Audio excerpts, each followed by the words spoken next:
Hello, my friends. My name's Tom, and thank you for supporting me and going along this journey with me in sight reading Bach. So I finally wanted to make a video about sight reading after 3 years of trying to sight read Bach by basically reading Bach. So that's the first point I wanted to discuss. Okay, so this first subject, just reading. Easy to say. What are we talking about? Just reading is taking a scary subject. Why is it scary? There's no real danger in the room. I have to read this music, so I'm worried about making a mistake. So you could be climbing a mountain worried about making a mistake, right? Because you could fall down. That's a physical harm. Here you'd fall down just in your sense of pride, or hurt your feelings, right?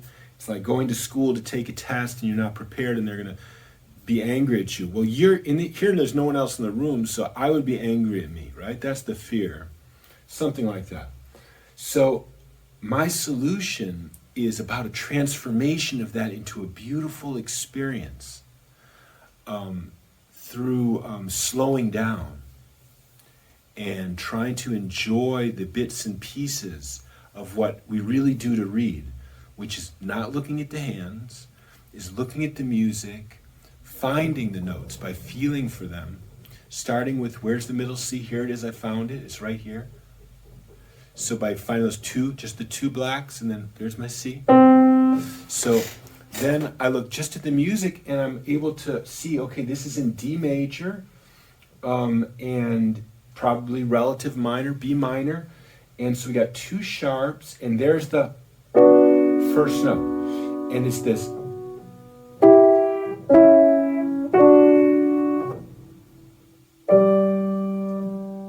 3 and 4 and 1, 2 E and 3, 4 and 1, 2. That A sharp, that's okay. Love yourself. 1, 2 and 3. 4 and 1. It's still holding that B. 1. Notice that no looking at the hands, right? 2, 3 and 4 and 1. 2 E and 3. 4 E and 1 and 2 and 3. Now, see, that's G in the root. You know, if it was like that's A in the root, that's that A dominant thing. And when we talk about, in this incredibly long video, we talk about looking for patterns, you might have found that A dominant, but it wasn't that. It was G and G in the left hand. Not that, is that.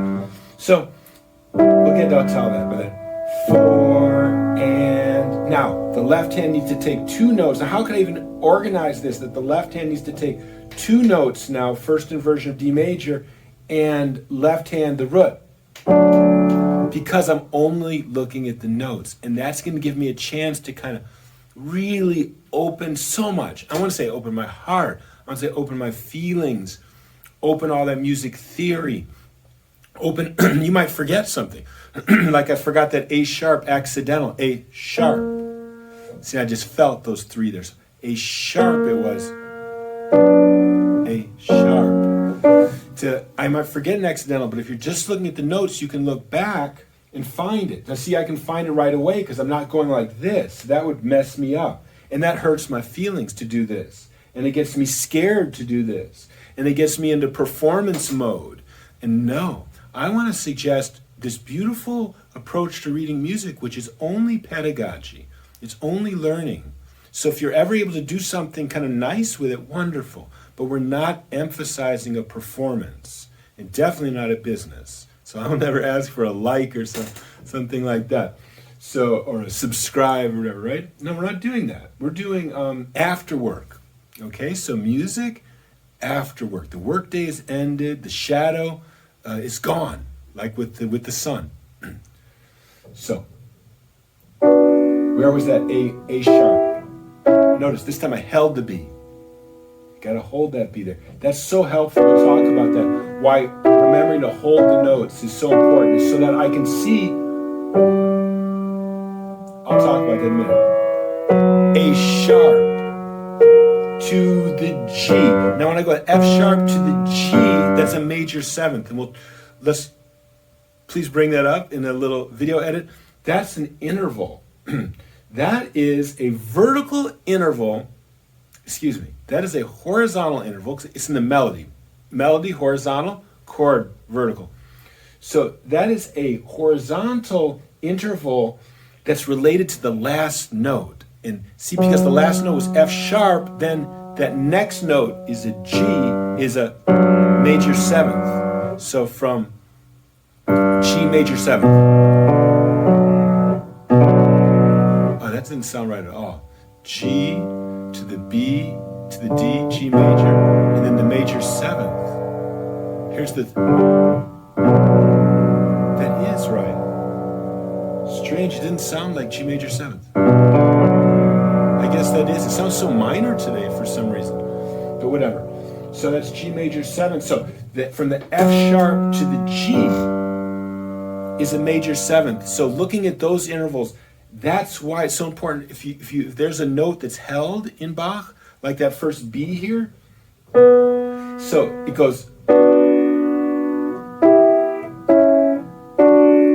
If I didn't keep holding that B, when I got to here and I saw that the horizontal interval was from B down to major third to the G. Now see, if I didn't hold that B and then I got to that thing, I would be like, okay, G is a major third down from where? Because I didn't hold that B. Okay? See what I'm saying? It's really, really interesting how holding those notes becomes so much more important because we're reading.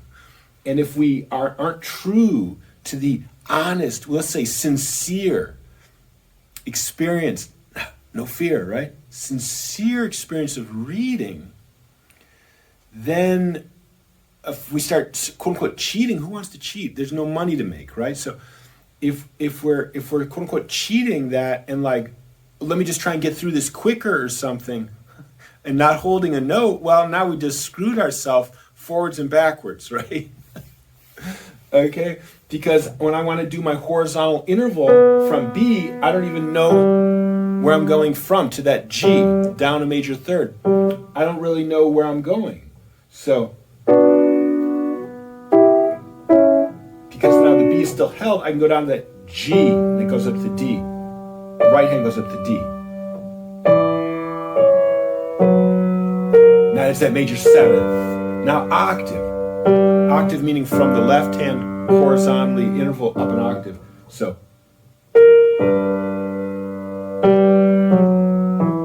Except those are 16th notes, so. One E and 2 E and 3 E and 4 E and 1, 2 and now remember the A sharp. 3 and 4 and 1, 2, 3, 4 and 1. Now B still holding. Same thing. Down major third. 3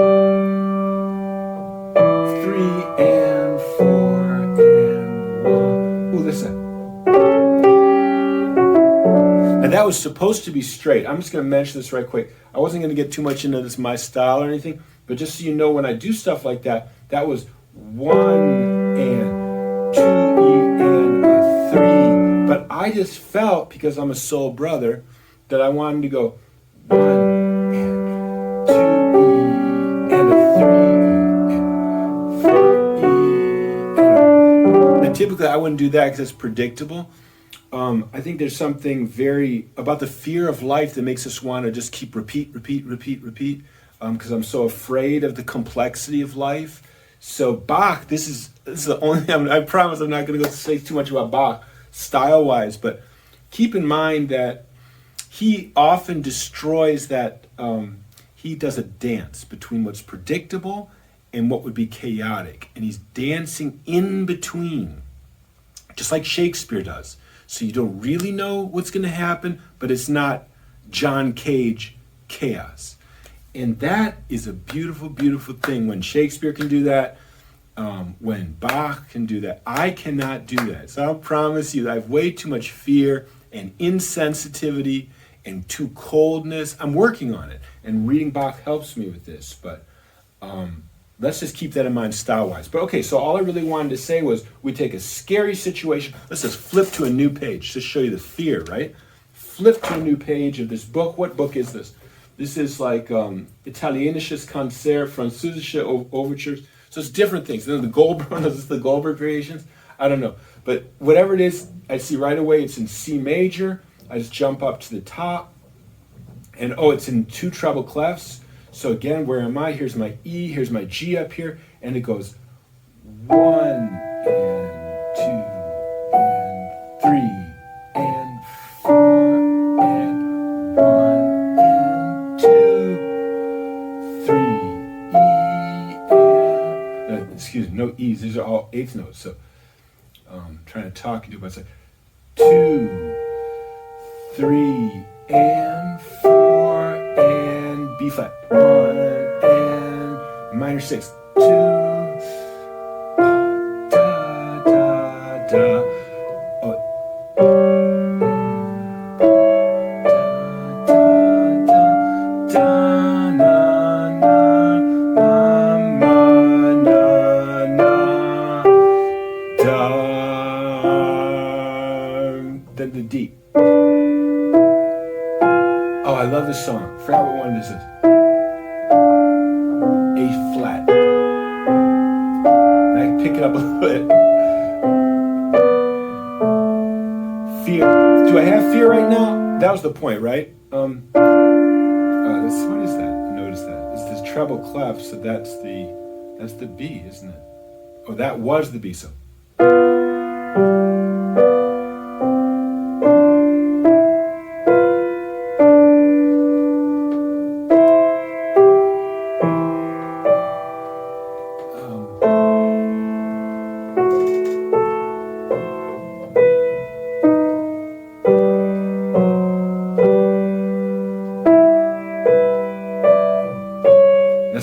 Holding that G down so I know that the next relative interval whole step up is from the G. So I know that it's...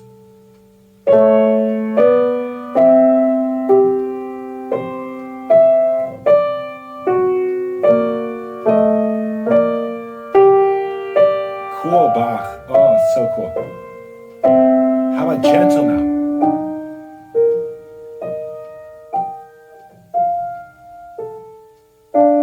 This is also overcoming my fear of reading music so I could enjoy this. Try to listen.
Key here, I just want to mention fear, transform, beauty slow. Okay, intervals, my friends.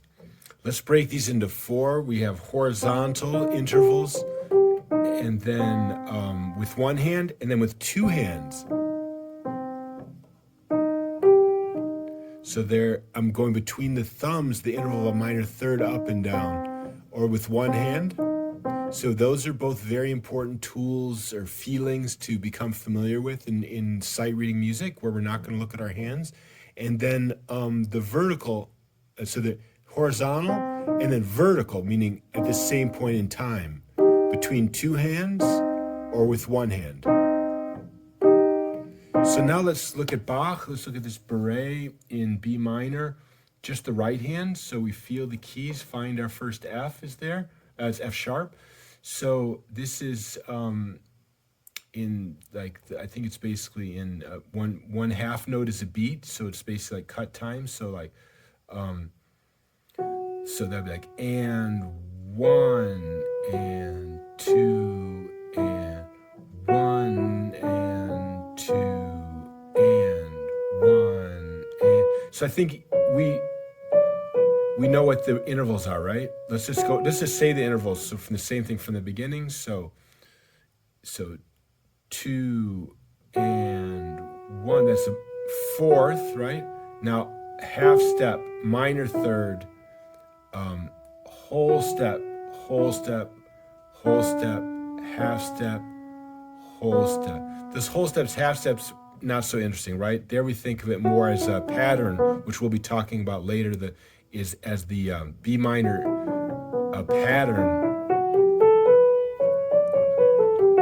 D major, right? B minor. So this is the pattern. Okay, so then from here to here, very important interval, octave, right? So 3, so 2, right? Or just 2 beats. So 2 and 1 and. Now that's a very nice half step to think of. Not much of a pattern there. It's a leading tone thing. So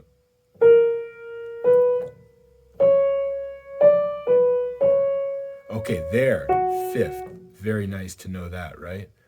So let's see what comes next. So let's play this. Well, we can't really play to rhythm and talk about the intervals. So let's say, so that was the 5th. And then 2 and. Again, that's nicer to think of it as a minor scale, right? But here's a good one. Do, do, do, do, ba, da, da, da. So I think of that as, that's definitely that 4th. It's nice to know that that's a 4th.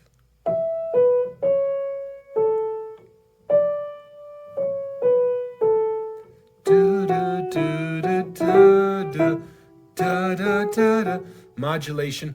So again, just that, when I say modulation, now we're getting into chords. I tend to mix everything up. There's like 7 or 8 different ways to look at this music that helps you read it, find the notes without looking at your hands. So let's do the left hands, I think, more clear with just straight intervals, horizontal intervals, one hand.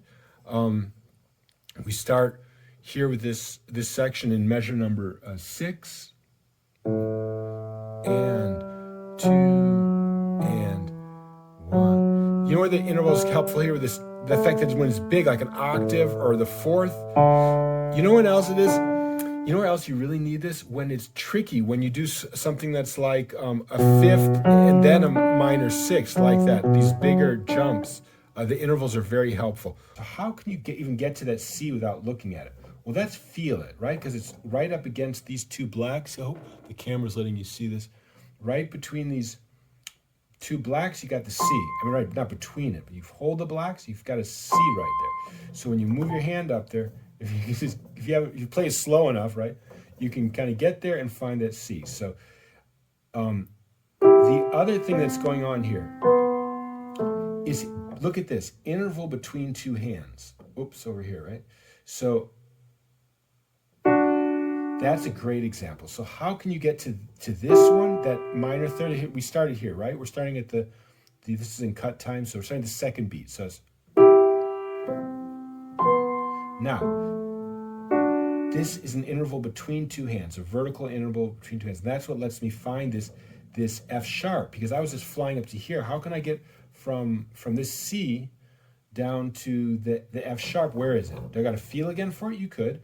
Or if you can just kind of get a feeling of a distance between your hands, the interval between your hands, and you know that this, because the left hand was just doing this. It's not hard to do that without looking because the intervals aren't so big. So if you can just, but for the lower note that you're seeing here, let's start with that measure again. Okay, so with the D major, so, or yeah, it's kind of D major, so.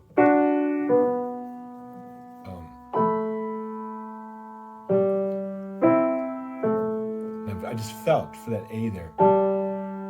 Now, minor third above the thumb.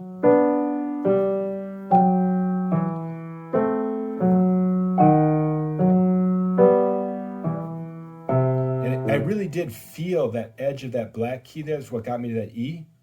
So, E.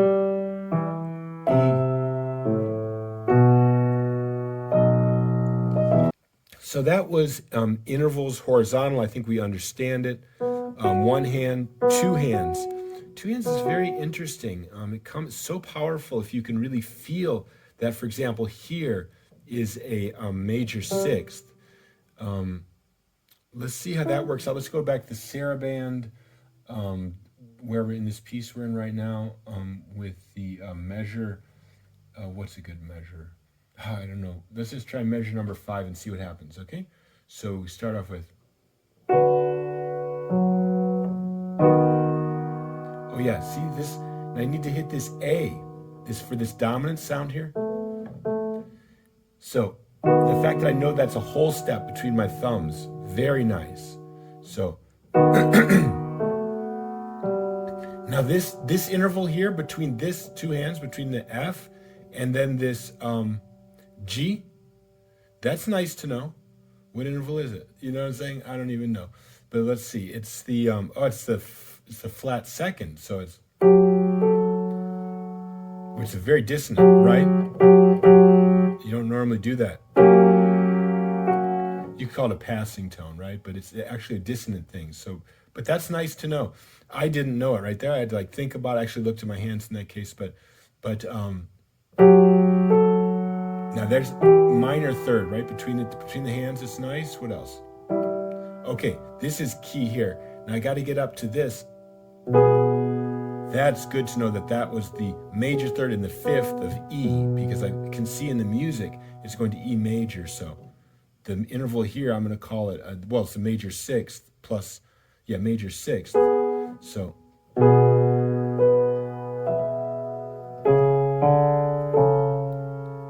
Now, this one, great to know, vertical interval, major seventh. And that that was not a tritone, it's a fourth. Look at that.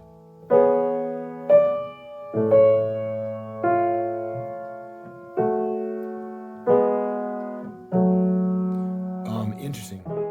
Now something about chords. So I think this is a deeply misunderstood idea because it's abstract. There's mixtures of chords, mixtures of tonalities. Chord, what does that even mean? And C-H-O-R-D, is it like, is it this? Is that a chord, Okay, that's the problem, is that that's really all we think of with chords, but there's so much more to it. But we're going to be talking about reading music and how to read these chords as they are all over the place. I mean, they're in the music, in the melodies, because actually a chord isn't just this. It could be this. And I said, no, Tom, that's an arpeggio. Okay. So we'll just leave that alone. But let's look at this right now on the saraband and say, how are we going to read this? Let's start with just the right hand so it's clear to see. So let's talk about pivot notes between two chords. There's that word. I'm trying not to use that word too much. But at any rate, so saraband starts out with this E minor, like that. Okay, just those three notes. Can you see that, hopefully? So I know the way I play the piano is like my fingers are just like this all the time, right? So it's hard to see, but let's just make it really clear. How about like that? So I don't know if you can really see that key's being depressed. Can you see that? So that. So basically, this idea of a pivot or a shared note between two chords, horizontally, it goes like this, and then it goes like this. And then the next one is the C major. It's actually the G stays there. And it's just like that. So if you can see that, it helps so much to find those notes. So I'm just gonna move my fingers down a little bit. So it's 1 E and 2 E and So the left hand in this is going down to the down to here, also E minor. So supporting the E minor that's up here. So it goes like okay, let's just do just the left hand. So it goes 1 E and now here the common note is this, is the E. That's common to the next chord. So 1 E and 2. It's not so hard. Somehow when you look at it on the music, on the sheet music, it seems so hard to get from here to here. And it is, but it's not if you're looking at the keyboard. It's also not if you see that this note is shared. That it's the root of the E minor, then it's the fifth of, see, fifth, 1, 2, 3, 4, 5. It's the fifth of the E minor. So now let's play them together. So 1 E and now this stays and this stays. 2 E and So that's all I really have to say about that subject of a shared note. Let's see this next section. So that's just the first start of the saraband. So measures number 1 in the beginning, measure 2. But if we go to measure number 3, let's see what happens. Let's just do them one hand at a time. Try to get around the camera here. So, just the right hand is like 1 E and Now how to get to there? Well, this is up a minor third, and then it's this interval here between the G and the B. So it's actually a minor sixth, but it's also just diatonic to E minor. So it's all just in diatonic means within the scale of. So this is E minor scale. And so if you're anywhere in there, it's called diatonic. Okay, so I'm not going to get too much into all that stuff. So basically, the way to think of how to get from here to here is that it's, one way to think of it is that the pinky's going up a minor third. The other way to think of it is that the thumb is going up a fifth. So then you can add in the G. So now here, they're both squeezing down, right? They're going from here to here. So that's the relative, looking at relatively. In other words, I'm just trying to suggest from going from one chord to another chord, we're still kind of looking at intervals. Try to pick one. You can't probably do an interval on everything. It's too much to calculate. But if you just look at like one key interval, like I said, from here, if we're going to go from here to here, we're looking just that minor third. And then to go from here to the next one, we're just looking at it just down a half step here, and then figure out where the C is underneath it. And then the next one is how about, again, down a half step and give me the minor seventh. Now, minor seventh is a hard interval to find. That's where I'm talking about intervals on one hand, and it's vertical interval, so it's just the interval at one point in time. So, and okay, then from here, again, let's look at how this one goes down a whole step and then the tritone. So we go from this to,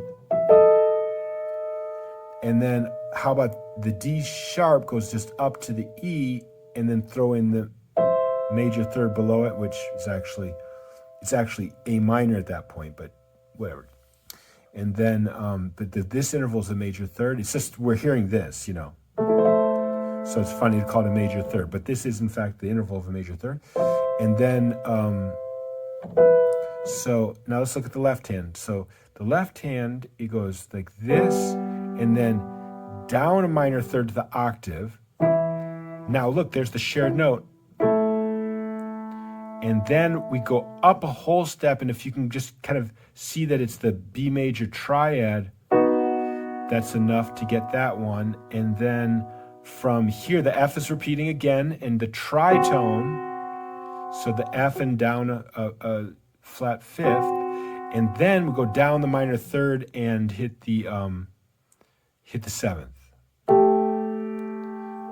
And then this one, then the final chord, the B this is going down a half step, and then you have to get the fifth there. So what I'm kind of suggesting is to go from one chord to another in sight reading. It really helps.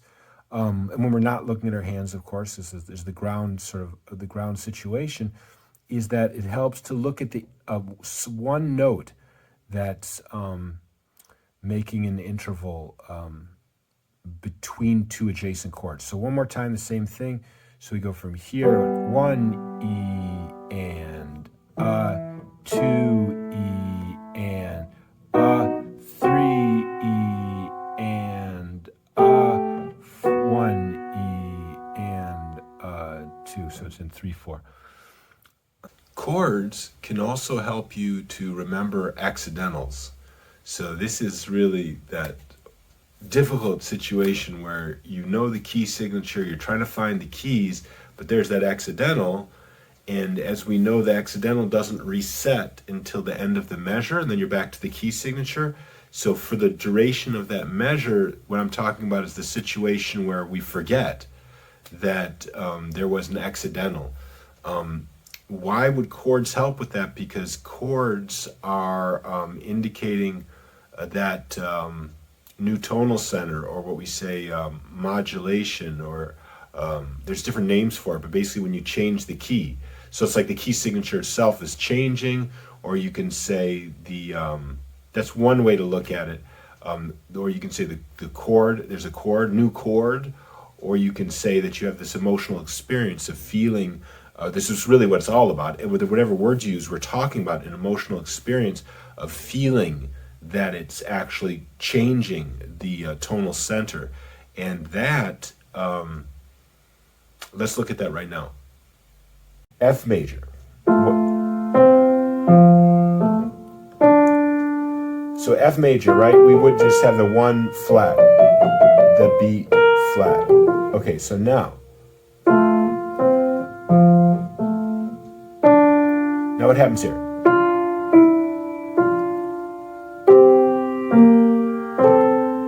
Now this one didn't belong, right? And I hear it as a leading tone, like this sound. The F major 7th. I hear it as this here.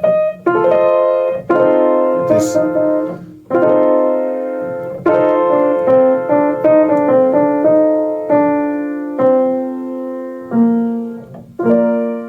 Okay, so I hear it shifting us from this to this, to B flat major. But let's listen to it again. So from the beginning, from the measure 18.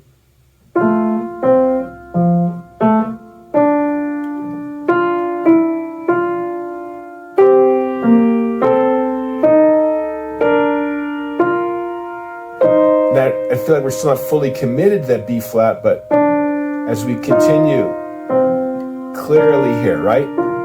Okay, we've done it. We're B flat. Now what is this about? Okay, that's that interval. How did I get down to that E flat? That was the major 7th. So from the end of measure 20, right? Major 7th.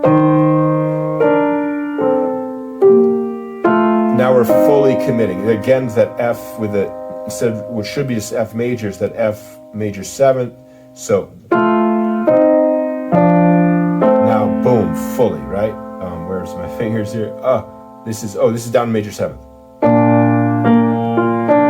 Okay, so now we're fully in B flat major.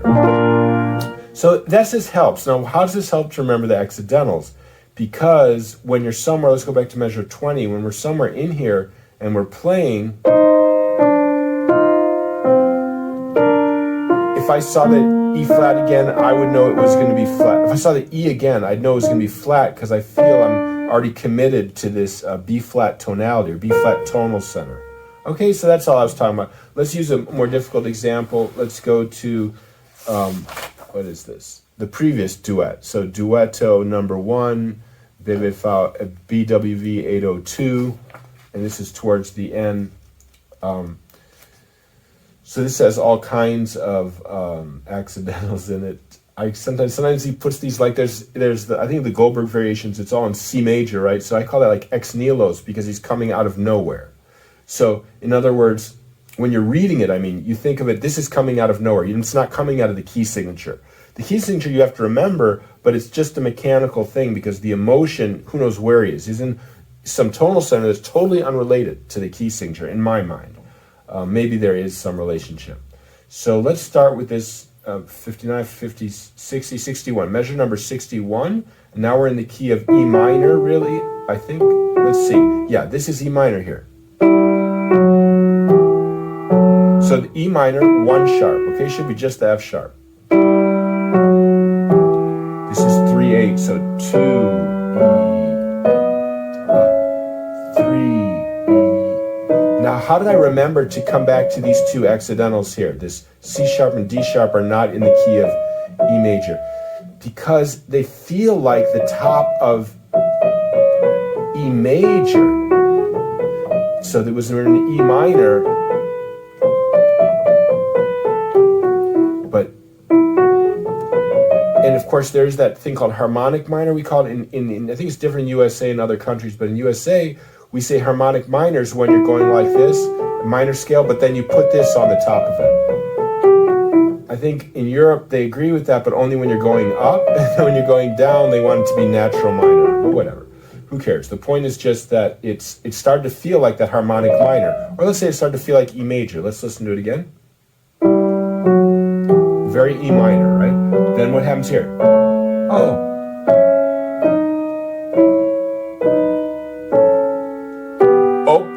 Oh, no G sharp there. So that is back to minor. That very much E minor now. Right? Now listen. And 3 and now I have a nice confidence that I'm in B major. You know what I'm saying?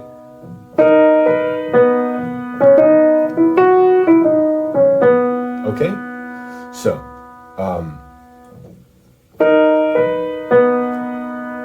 wrong. That's the minor third of E minor. So now it's changing. It's not wrong. We're changing, right? So now that feels like the major 7th of that B minor situation, but A major. Okay, so you see that A major and feel it. Okay, so clearly, and then, oops. What am I doing?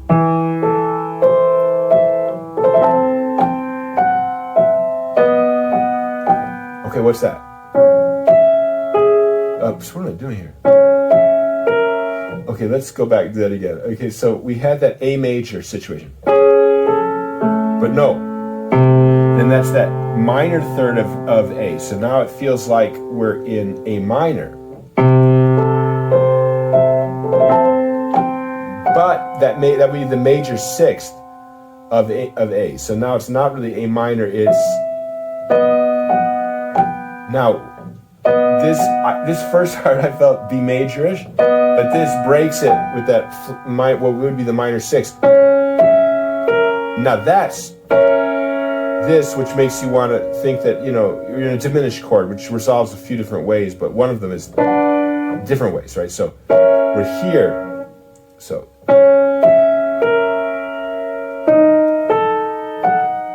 then it's full E minor. So then now I'm not worried about accidentals, except those, again, with the top being the major part, like E major on top of E minor. But how does this help me remember accidentals? Honestly, it helped me when we were back here at measure 63. Whoops, what am I doing?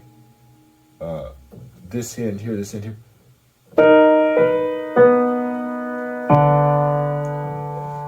It helps me when I hit that, it helps me remember that I'm not in B major anymore. So I'm not expecting to see this B major anymore. Because when I hit that, oh no, you're no longer in B major, so I'm not expecting that. I have to look for what I'm into. Now, here it really feels like you're going from this diminished chord to that. So, okay, so again, it's just a feeling. And by knowing that feeling, da, da, da, and then of course I'm expecting all A major, great, and I guess this is a more advanced example because actually he's going to go right away and break it with that. So he's actually now in A minor.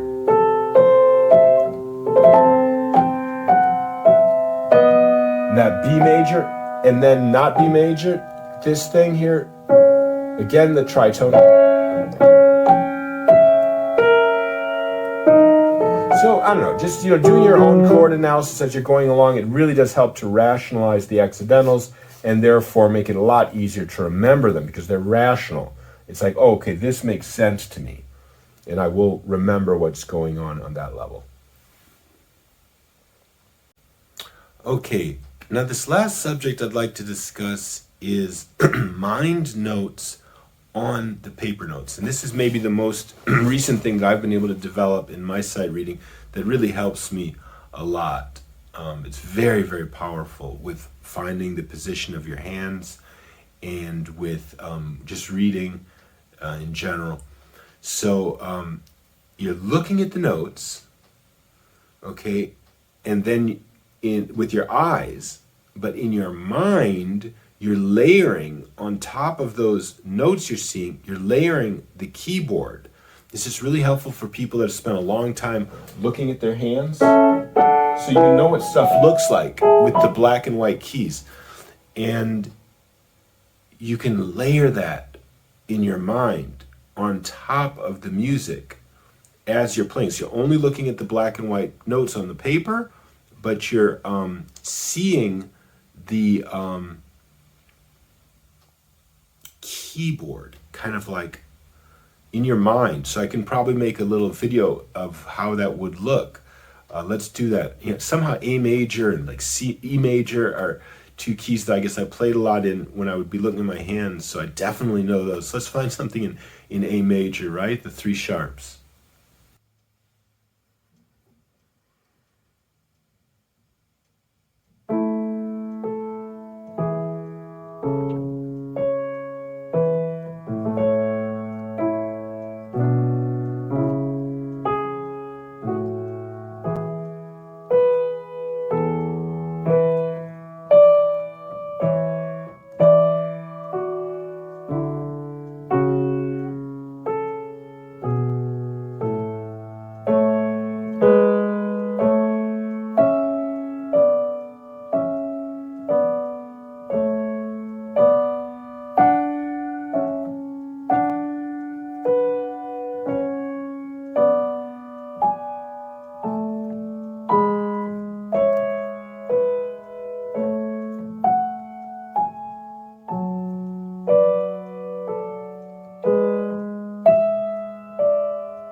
Okay, so finishing up with this video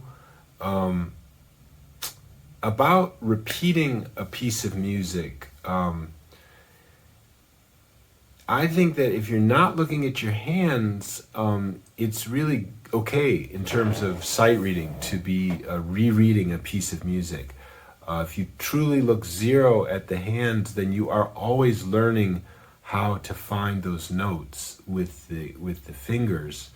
The other side of that sort of discussion is that no, just keep reading something new, which is of course the right way to do it. Just read through all of Bach keyboard from the first invention to the last suite. So there's like 214 pieces, and you just read through them and start over again, which is what I'm doing in this video series. And now I'm the third time going through it now, up to BWV 831.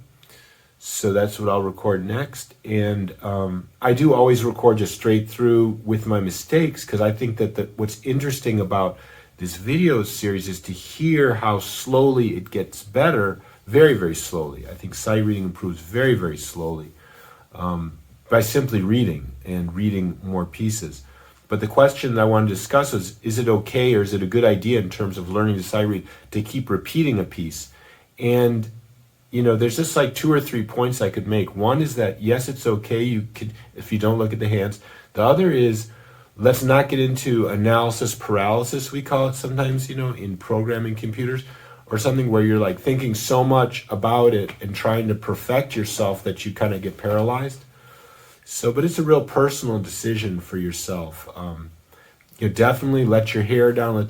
There's no hair here, right? But theoretically, let your hair down. Let the wind come in your hair, and you know, go forwards. But maybe that means repeating a piece. You know, 1 week you like to just keep playing one piece, but then let it go. You know, go on to the next piece, and it's for fun to see how that repetition, did that really even help you to sight read, to read something you've never seen before. So that's that subject.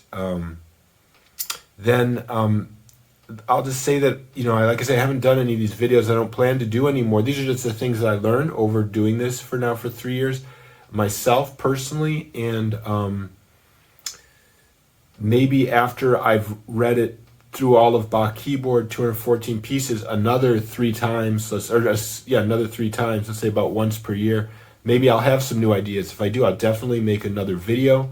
If you make any videos about how to sight read, maybe a new perspective on one of these subjects that I've talked about, or a whole new subject, please link it in the comments. I'd love to read your ideas about it. I have read, you know, Bach Scholar. You know, thank you very much for your ideas about reading music. By the way, his idea, main idea, was just read. And I think he said he had a book of, what are those called? Rags, right? Where they have the big interval jumps to the left hand, and that he used to read that through when he was younger, and that really helped him.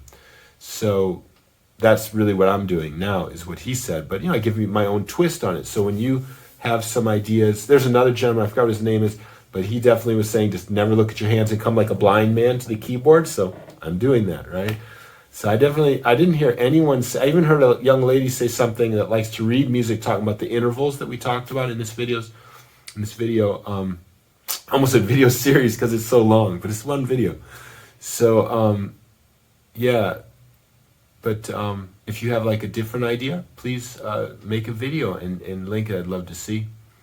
And then I'll end just with one more video, just showing like all these different techniques coming together, because what really happens when you're reading is you do all these, not at really the same time, with sometimes at the same time, but mostly just sort of one after the other. If you can observe yourself and what you're really doing to read the music, I think then that's where you come up with videos like this. So that's it. I'll finish with that, and have a wonderful day and week and year, and enjoy yourself, enjoy your music. I hope it brings you good feelings and peace in your hearts. So, first feeling for the notes. Where's my first notes? Interval.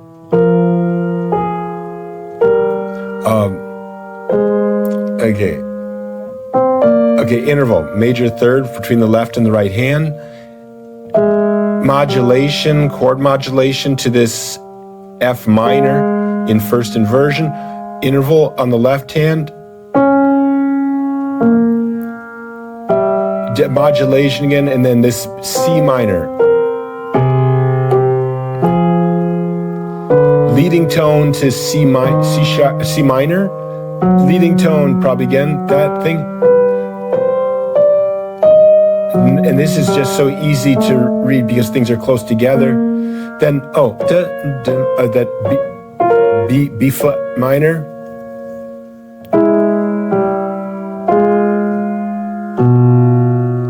That, I just, I got that B by feeling it over here. These guys, these three black keys, you can't even see my hand. These three black keys, I just felt the B was there. So let's come back here. So that was that A flat to the B.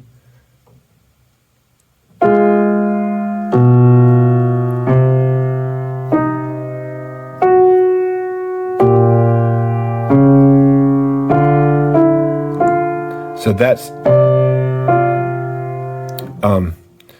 interval on the right hand, the sixth.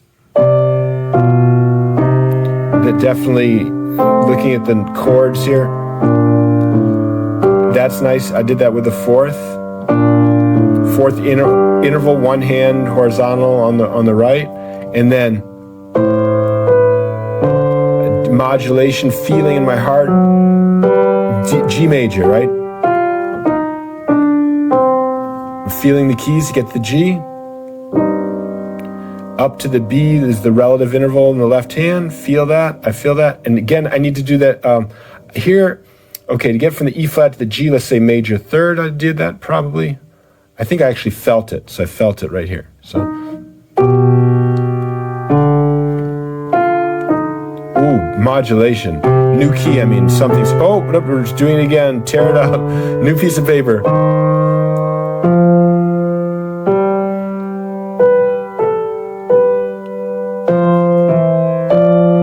And yeah, just the beauty of the music. So there's that too, right? In terms of reading it, and G, and then so. But what am I really doing here? So how am I going to do this? I do this by going. That I had to make a mental decision that how am I going to get this A? I'm not, even though it's the left hand's the melody, I'm not going to try to jump up there. I'm just going to do it this way. Where were we? The C.